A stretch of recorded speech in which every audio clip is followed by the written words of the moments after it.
Hi, everyone. It's Kelly from the Hub here today with our friend Todd from Tabor to talk to us about being frugal. Hello there, my friend. How are you? I'm doing well. How you doing? Good, good. So last week we met Todd, and now you guys feel very comfortable because he knows a lot of things about a lot of things. And today we're talking about stimulus checks. So you may have gotten yours in the mail. You may have gotten two or one together if you file jointly, or individual ones, or however you got those checks in the mail, or a debit card, or however that came. And there are things you can do with it other than treats for yourself. So Todd and I will chat a little bit about that. And I think we'll talk about treats a little bit too, because we have talked about that as well. So I've got a $600 or a $1,200 check sitting in front of me, Todd. What do I do now? Well, I'm going to back up one step. I know Okay. one of the things that we hear a lot is people get frustrated with where is my check? Oh, that's true. That's true Um, because not so not everyone got theirs yet. That's true. Yep. so and I'm one of them. I got the first check very quickly earlier on in this whole pandemic, and it just got direct deposited into my account. And then this time, my sons got theirs direct deposited, and mine didn't show up. So I went online, and there's actually an option on the IRS website, or if you just go into, you can let out your frustrations and yell at Google and say, "Where's my stimulus check?" And it will come up. It will take you to the IRS website. Cool. You click on the option, and then you have to put in some. It will give you like a warning screen that this is official IRS business, and then you put in like your social security number, which you don't normally want to do online in other places, but this place you're on Right. the IRS website. Right. So put that in, I think your date of birth and like your mailing address, like just the street address. Okay. And then you click the button and it'll tell you, it will usually pop up and say, your first stimulus check came on this date. And then you have to scroll down and it'll show you the second one. And what's happened is this time for me, for no apparent reason, it's being sent to me via mail, even though they have my direct deposit information. So yes, your look is about what mine was when I saw it. But at least it told me when it got mailed out, which was the 6th of January. Hmm. I've still not received it. And so we're talking weeks. And so I'm getting a little concerned, like I'm sure the rest of you are. But at least you know that it was sent, because it also tells you on one of those screens, don't call us, because Right. they're so inundated, they're not going to answer your questions, even if you sit on there for hours Yeah. waiting on hold. So I got a paper check both times, which I'm totally okay with. But a colleague of mine this time got a debit card. Yeah. And he thought it was junk mail and was pretty close to throwing it out, and then looked at it again. So, and trust me, we all get plenty of junk mail, and probably none of us read it. I don't. So be thoughtful about that. If you haven't gotten your Yes. check yet, it might come that way. And it comes, I don't It's really remember. not marked. It's really not marked on purpose so people don't try to steal your mail. Right, which is helpful, but that Yeah. means you're not paying attention to it either. And it sounds like a company that wouldn't also be real. I don't remember what the name Yeah. is. I'm sorry that I So don't. not everybody gets the same ones. There's different companies, different banks that are sending these out. So your neighbor may get a complete different one than Ah, what you get. well, then there you Um, go.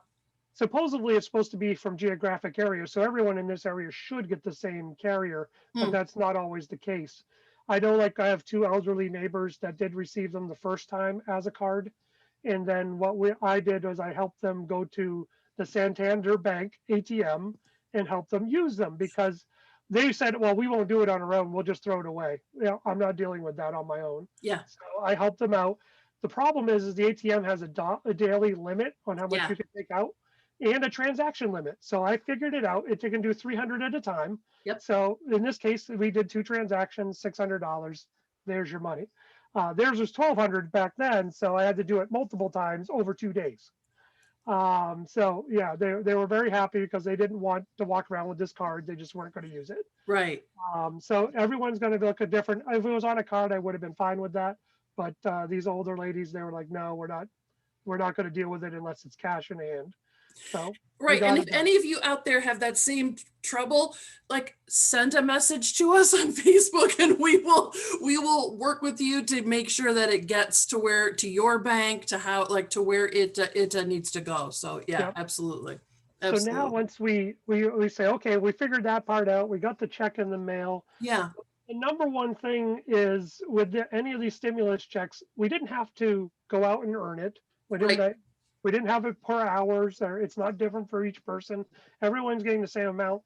The big thing is to save as much as you possibly can, because as 2020 showed us, you Yeah. don't know what the future holds, and it could change from day to day, hour to hour, and so we want to save as much as we possibly can. Don't go using, even if it's for bills, and this is going to sound a little counterintuitive, don't go start spending large chunks of it just to pay down a bill.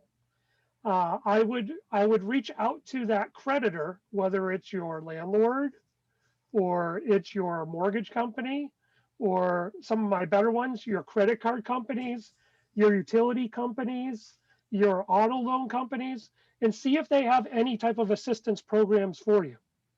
Because if there's other opportunities to spend someone else's money, or a plan for you to pay little over time with maybe little to no interest on it, then I would recommend holding on to as much of this cash in savings, not to go and spend it on one large purchase, but to keep as much in for later. So you don't know what's going to happen later on. Obviously, one of the biggest ones is housing. If you're going to lose your housing, well, if you don't spend all 600, 1200, whatever amount that you got, then by all means, you can't go too far without a roof over your head. Right. You can't go very far if you can't drive to work. Right. So that car loan and that rent or mortgage are going to be the priorities. Yep. But I know, like, especially on mortgages right now, there's forbearance agreements that you can go in place, and you may not have to pay your mortgage for a period of time, or you can pay a reduced amount. You Right. want to take advantage of that, because what happens is a lot of people don't take advantage of a procedure like that when there's an emergency like there is under this pandemic. They wait until at the end. And let's say we get to that point where the pandemic starts to ease. All these extra things that they're giving people now to help them through the process are not going to be available at the end. Right. You have to do them while there's a problem. Right. So I ran into people that with a bank, I worked in banking, and we had programs for government workers that they when they were furloughed, where we would give them deals on their loan payments and everything else. But everyone decided to come after the furlough was over. And they're like, oh, I heard that you guys could do X, Y, Z. No, there's nothing there when the actual problem's now been solved. But they had spent all their savings, and now they couldn't take advantage of it. So that's Well, they why thought they were doing something that was helpful, but it turned out that if that they didn't do anything at all. So it makes sense to ask yes, what the programs are available to you. Now, look, I know that's difficult. That can be really challenging because you don't know what you're really asking. It can be sort of confusing. But remember, you've got people who are here who can help you do those kinds of things. And remember, if COVID has taught us one thing, is that we are all in it together. So there ain't no shame. There is no shame. If you're having an issue, you want help calling in your mortgage company, hi, I will help you do that. That's how that is. So that's actually really important. And no one thinks of that. No one thinks that you got to call now, don't call at the end. It's perfect. That's and great. I look at it that you get zero of what you don't ask for. Right.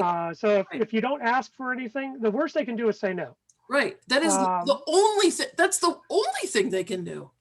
So it's the big part of this is also a reminder. I'll get to this in another conversation later on, but it's always good to call your utilities and credit card companies and other places like this at least once a year, because they might give you better deals that are available now that you're not asking for, and they don't have to tell you about them unless you ask. Right.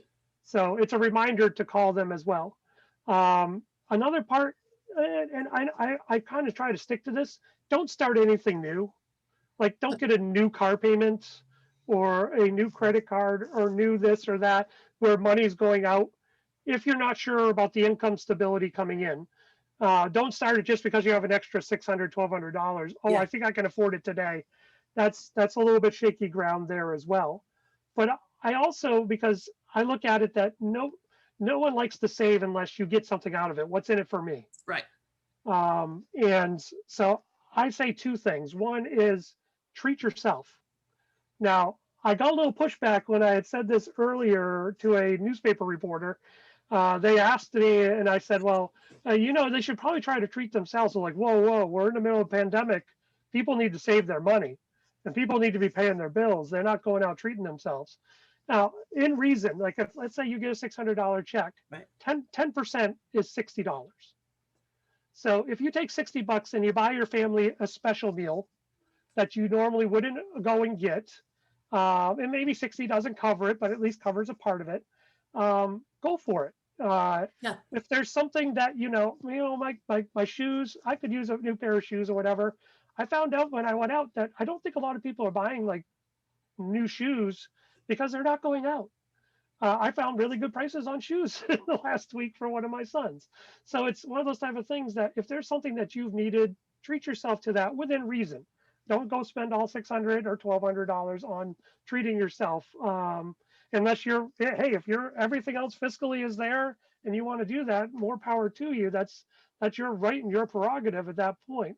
But the second part that I know that is key here too is there are a lot of people struggling. Yeah. There's plenty of struggle out there, and I will say that I work with a lot of different nonprofits that have been hugely blessed from people that have given a donation from part of their stimulus checks or even up to all of it.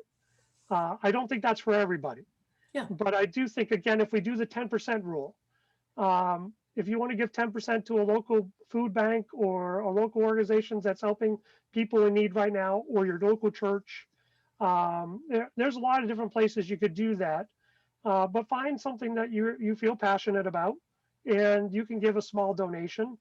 Then I don't see anything wrong with that. And again, that's one that I got pushed back on before, but I feel like right now when I get my check, I have kind of allotted. That's the other problem with working so many different nonprofits. I see all this good work and I'm like, oh, I want to give a little here and I want to give a little here. So it's those type of things, but it's a combination of all these things: the savings, the paying of those required bills, the donation piece, the treating yourself. I think you can do all of these things. Yeah. If you take the time to kind of measure out. Now, budgeting does help. If you're budgeting all the other money that's coming in, you know where everything's coming in and going out. But yeah, I think that these are key points, and it's not just for your stimulus check; it's also for your tax return. Right. Yeah. Right. Because a lot of people see that as, I worked for that money, therefore it's mine, therefore it's my treat. And I understand that concept because I remember my first one, and when I made enough money to get taxes to get my return back, I was super excited. And then that was the only time I ever did it because I went, oh, hey, it's not really free money, is it? Nope. And I know that there are a lot of people, even in that situation, who would rather owe the federal government than get money back, because that means that the federal government had been using your money this whole time without you getting any interest. And then they're just giving you back the leftover. So if you would have readjusted your whatever, I'm not good at those things, W-4, right? Then you can work it out a different way. And I think that how you said that for all of these things is the best. You can do every single thing on this list. And it's not even about taking that much time. There's 5 things on the list? You take a half an hour. I'm going to do this with this much, this with this much, this with this much, this with this much, this with this much. Involve your family, involve the kids, we have $60. Now, what are we going to do? Yep. We have $120. What are we going to do? How are we going to save this? How are we going to give this to somebody who needs it? How are we going to? Definitely, because and I like the idea of getting everyone involved. It's not like I'm hiding it over here and I'm doing that and I'm just doing it over here. My spouse doesn't know, my kids don't know. Not that I need to be up on a rooftop saying, "Hey, I'm giving all this money away," and Right. But but at it's the same time, you need to be able to have it. I think that teaches kids a huge part of that. That even during a rough time, we're not just going to hoard it all to ourselves. That are able to give, but even at the same token, say, hey, kids, we're really not in a good situation, yeah. and this is going to be able to allow us to save a little bit of money, so we can do this. I didn't bring it up earlier, but some people, I've had folks that when I was a landlord, the tenants, they said, well, I can't pay the rent this month because it's my daughter's birthday, and we had to buy my daughter or my son birthday gifts, and we were short this month. Well, this is a good opportunity to be able to say, I can still pay my rent because I saved $300 from this, and I can go get my son or daughter a birthday gift. Or better yet, we're really early on. Christmas is coming again at the end of the 2021, and starting the earlier the better. And then you pay for all those things with no debt. Right. But I'll reiterate that savings is the big part, and the rest of it is as needed or as able. But that's a big part of it, is if you can do that part, that's huge, because I worked in banking for years, and I never ran into someone that thought that savings was a bad idea. Most people just don't start. Right. And so it's one of those type of things. It's like dieting. I'm starting next week. Well, of And course, so, Monday. yes, Monday. That's when I'm starting. Right. You're right. I think that for kids, there are a lot, we gotta teach that lesson, because they'll learn how to do stuff based on what we as parents or grandparents or whoever's watching do. And if they don't learn it from you, then they probably won't learn it. And then they're going to repeat the same things. And remember, we can Zoom, we can talk about it on the phone, we can do it via email. There are lots of ways that we here at the Hub can help you work that out. We'll spend a half an hour, we'll give you savings and do this and half of this and some of this. We can make it work for everybody. Not a problem at all. So your stimulus checks. Good luck. Save a little, keep a little, treat a little. Awesome. Good. Thanks, Todd. Thank you. As always. See you next week, everybody.